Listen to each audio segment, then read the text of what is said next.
Okay, so our first feature that we're going to look at is waterfalls. Now, waterfalls form in the upper course.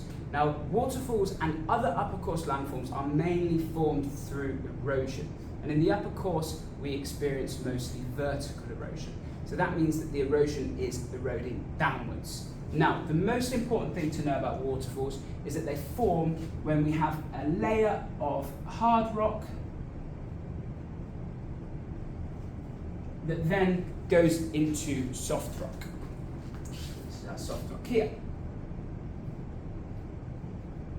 Soft rock. Right, so the water flows over the top, and over time, because of the erosion that will take place here, the soft rock will erode more quickly. So that will leave us with a cliff that will come down here like this, and the water will now flow over the top, like so. Then the water will obviously crash down here. There'll be a lot of erosion happening down here. There'll be hydraulic action, there'll be abrasion. Now, over time, that will cause, in this high energy zone, a notch to form underneath our hard rock.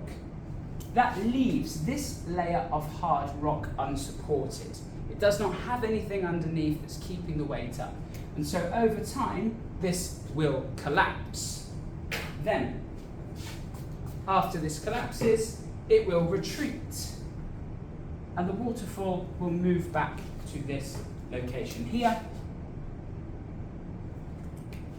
The water will cascade over the top.